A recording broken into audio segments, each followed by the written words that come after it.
Please be seated.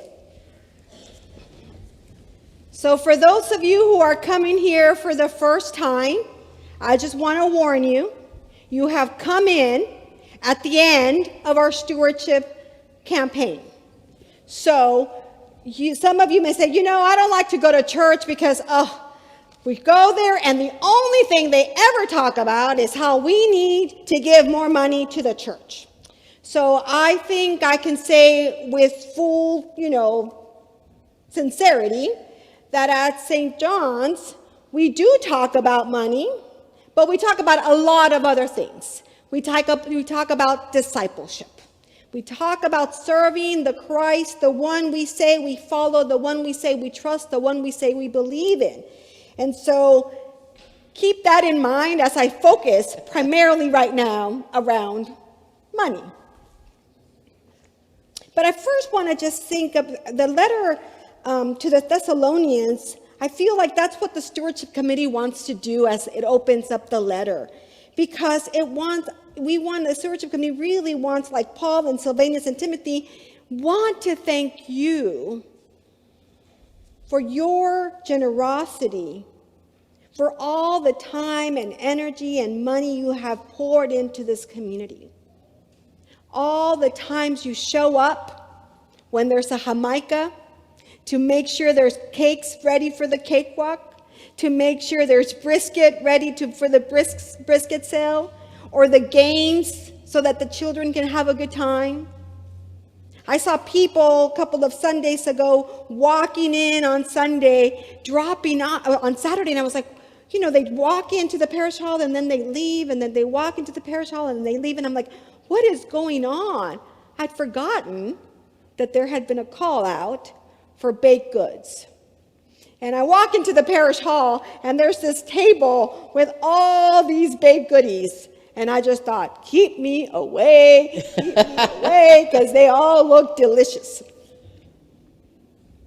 But you all know what you do. I don't have to list them all. The lawn has to get mowed, the trash has to go out, the bills have to get paid, the classes have to be held, the music has to be sung, right? You all know what you do. And so I want to start off by recalling all the times you have been generous with your time, with your talent, and with your money. Because that is the time that we are here today. We are here to talk about how we can respond to God's invitation to be his people and to remember that one of the ways we grow in our discipleship is in our generosity. It is one of the ways. It's not the only, but it's an important way. Because what it does, it reminds us of who we are and whose we are. You've heard me say this. It reminds us that we are to put our trust in God. And so we have today a story, a very powerful story from Zacchaeus. I've been saying Zacharias, but, we had that conversation at 8:30, which I will not repeat. Zacchaeus is the chief tax collector. He's not one of the tax collectors. He is the tax collector, and of a town called Jericho. So it's not just any little town. It's a pretty significant town. So the man is kind of collecting a lot of money. And in that, he is also making a very decent living, because it says he was a rich man. I'm not making this stuff up. It says there, he was a rich man. But he's interested and he's curious because he's heard of this man named Jesus. So he wants to know what's going on and who is this person that's causing all this ruckus. And so he climbs a tree because he can't see. I guess he was as short as I am, maybe a little taller. I'm quite short. He climbs up the tree because he wants to see Jesus. And as Jesus walks up, Jesus calls to him by name. Now, Jesus is not from Jericho, right? How does Jesus know his name? Why does Jesus know his name? But he does. Zacchaeus, come down. I'm going to go stay over at your house. That's the exchange. And in that moment, what does Zacchaeus do? He says, I am going to give half of what I own to the poor. And, interestingly, he says, if I've defrauded anybody. Something tells me it's those that I've defrauded, but, he says if. If I've defrauded anybody, I will give them back 4 times what I defrauded them. What I find so powerful about this interaction and this encounter is that Jesus does not tell Zacchaeus,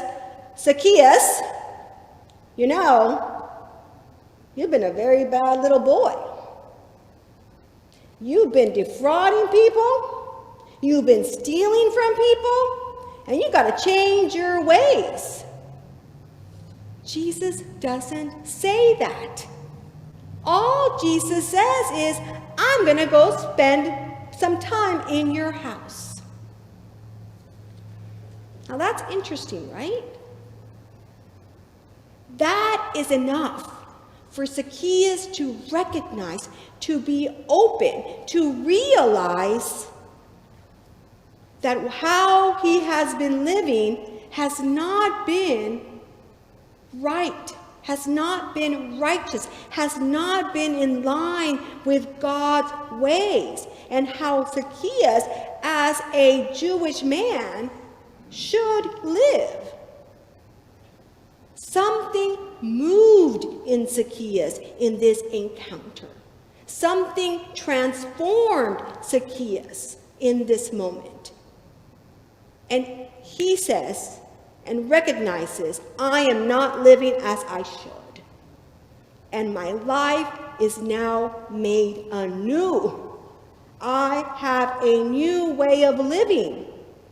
I am going to follow this man. And if I'm going to follow this Jesus, then I need to be different. I need to act differently. The other thing I think about this very powerful moment is that Zacchaeus says, I'm going to give my money to the poor. I think when we encounter Jesus, we realize that how we live impacts those around us. That it's not just about us. And so Zacchaeus realizes that in his life, in his way of being, he has also not paid attention to the plight of the poor, to the need around him, to those who need his money and wealth and power so that they also can have a better life. And so Zacchaeus doesn't only make amends for those he's defrauded, he becomes a person that is seeing others and their need and then acts on it, right?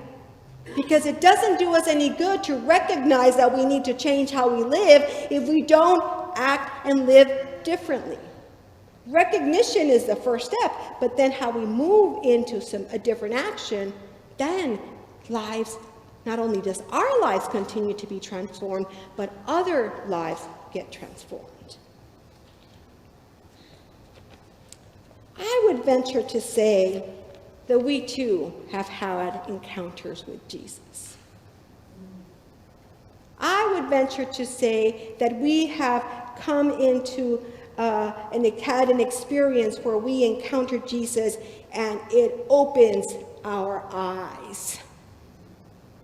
It allows us to see our lives in a different way, and it allows us to see others in a different way.